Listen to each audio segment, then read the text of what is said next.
Listen to your body, not to your mind. Now you know what it's like. You sit down with a book ready to immerse yourself in the story, and then you realise you've got to the end of the page, but you have no idea what you've just read. Or you sit down at the computer to do a bit of work, but you just can't seem to get started, because all you keep thinking about is the packet of biscuits hidden in the cupboard that you keep for guests.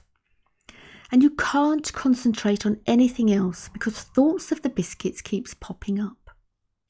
So you go and get a biscuit, or 5, before you settle down again. Now, did you eat because you were hungry? No, you ate because even though your body wasn't telling you that you wanted to eat, your head was, and you listened to your head instead of your body. Now, not only is there a relationship between the way we think and weight control, but often the way we think is the determining factor of whether we manage to lose weight or not. The people who don't change the way they think about food and about themselves are the ones that fall off the diet, and then, they think, they've chosen the wrong diet, so they keep searching for a new, better diet, because surely there is one. And these are the people who will be on a diet forever. And diets will only ever provide a temporary fix. Now, even the idea of going on a diet comes from your head and not from your body. Yes, your body may be telling you to lose weight.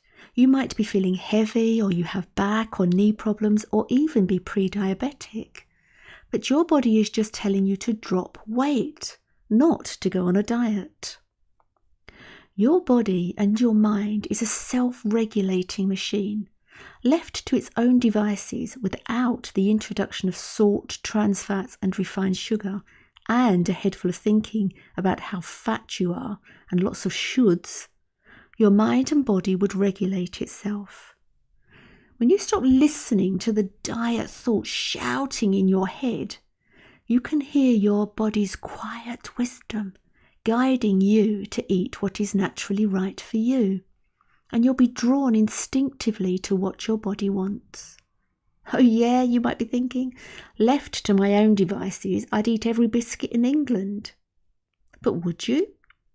Your body really doesn't want a plate of fake food that will give it nothing, that will stretch your fat cells to bursting, but will leave you starving at a nutritional level.